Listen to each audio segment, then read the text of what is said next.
All right, Shalom Boys here. Well, I'm here in. Hey, how you doing? How's everything going? Staying busy. Staying busy. It's a beautiful thing. But I'm here in Lowe's, and I have to do another material run. Uh, and it's amazing to walk around Lowe's to see, like everything else, the store shelves are packed. There's plenty of material here to build. The problem that we're having, which I've been saying over and over and over again, is that the harvest is plenty, but the laborers are few. We're not having a supply issue because companies like Lowe's and Home Depot, they are chartering ships that are taking the merchandise directly from China and stocking their stores with it. So this is why you don't have an issue with supply chains and building materials, at least here, what I'm seeing here. I cannot say hello for other parts of the country, but I can speak from the perspective of, where I'm at. And I see across the board, everything is well stocked. But again, the problem that we're having is the lack of people willing to do the work. It's amazing. Look at this. Look at this. You see this right here? I got about 50 of those right here that I got off of a job site. These D-Link 20 amp, I got about 50 of those.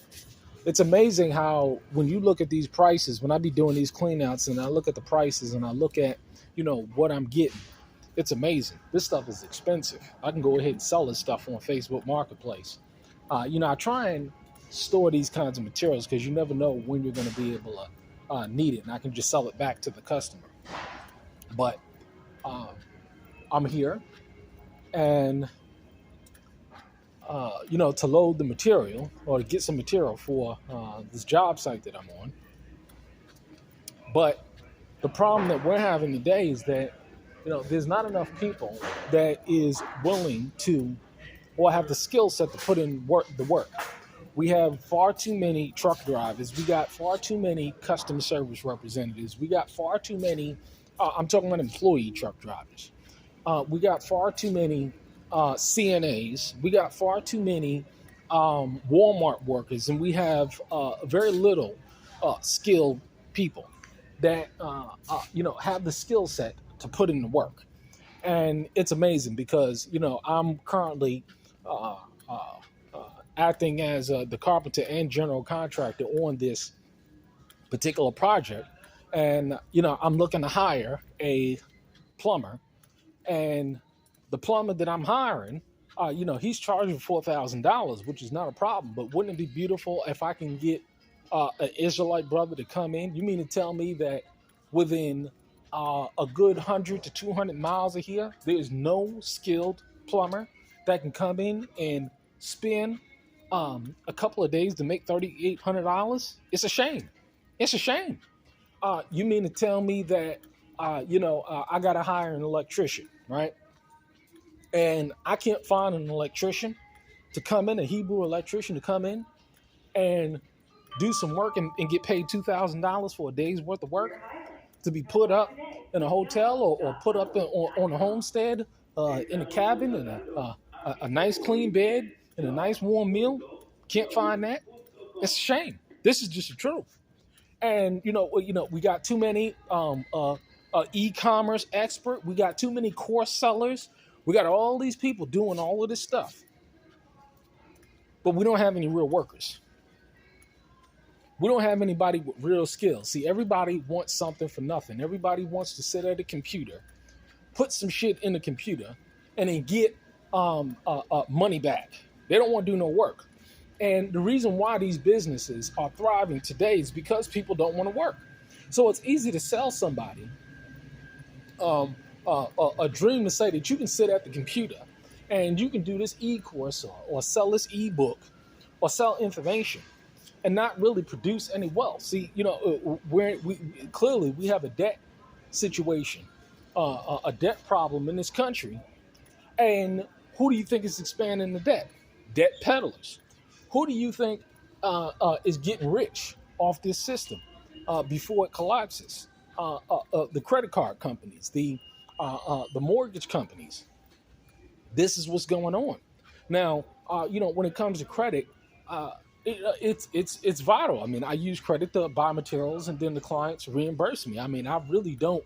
I'm never really in debt no more than 20 days because I'm not interested in paying any interest. So, that's how I avoid the interest. But, by default, the credit goes up. A lot of people, they're just not economically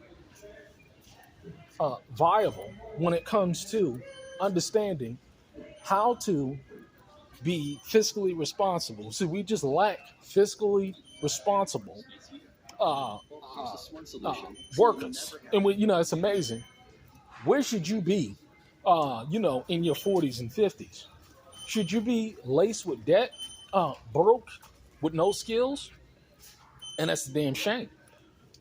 This is why we tell the younger people in their 30s, in their late 20s and their 30s, get serious, man. Get real serious, because what you do in your 20s are going to reflect in your 30s. What you do in your 30s is going to reflect in your 40s. What you do in your 40s is going to reflect in your 50s. What you do in your 50s and 60s and 70s, because, in your 40s, you're at your prime. In your 30s and your 40s, you're at your prime. That's the time to set your mark. That's the time to set your financial strategies to where, you don't have to worry about it as you get up and older in age. But again, what do we see? People that just simply put don't want to work. People that poor financial planning. It's a shame to look at. But this is what we got going on. It's sad. $7,000 worth of work. I can't get not one Hebrew. And I know it ain't got nothing to do with me personally. No, it ain't got nothing to do with it. It's that people lack the skill set. People lack the motivation and the drive. They want something for nothing. And this philosophy, this ideology, this thought process is going to truly, truly bite people in the ass. It's biting people in the ass now.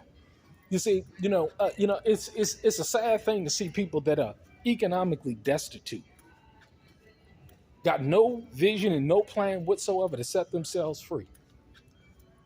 Why? The lack of wise counsel, the lack of planning. What are you leaving for your children's children? Folk ain't got nothing to leave for themselves, let alone their children, let alone their children's children. You can always see who lives and understands this word by just looking at the mannerisms of their lifestyle. Very clear. It can't be, people faking the funk. You can't fake the funk. It is what it is. But a lot of people are going to do it. Look at all the supplies. This store is fully supplied. When it comes to lumber, material, the prices are going up. Me personally, a perfect example. Man, look at all this lumber going up.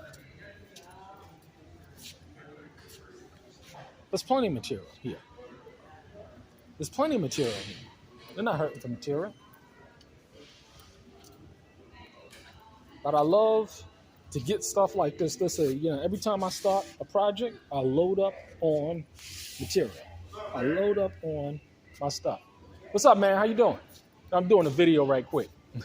They got that material is coming? That material coming? Yeah. Some sheetrock and stuff. I'm waiting for them to load it.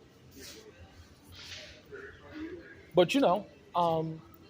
the idea is, I lost my train of thought. But the idea is that, the opportunities are here for those who are willing to put in the work. And the reward is great. It's a blessed feeling to be able to, without any effort or without any concern, I should say, be able to provide for your family. To know that you'll never go hungry. You'll never be homeless. You never have to worry about the power going out. You never have to worry about any things because you put in the hard work. to shield yourself from this economic judgment that's coming and that many people are experiencing now in this country. Hey, it is what it is, huh? But we're going to get after it. You see all this kind of stuff? This is customer paid for. I don't buy any of this stuff. This is a part of material expenses. If I use one bit one time, the customer's paying for it. If I use one pack, I always buy additional packs. Customer paid for. Yeah, yeah. I got the tools, but they supply the bits, the blades, and all of that stuff. That's just how I do business. Because this is a carpenter's market now. My phone is blowing up for people who need to get work done. I'll get to it when I get to it, but it's a blessed feeling to know that you can make tens of thousands of dollars a month. Thousands of dollars a month. By being blessed through the labor of your hands. Y'all stay safe. Y'all stay blessed out there. Continue to put in the work for those who are putting in the work. See you on the side. Shalom.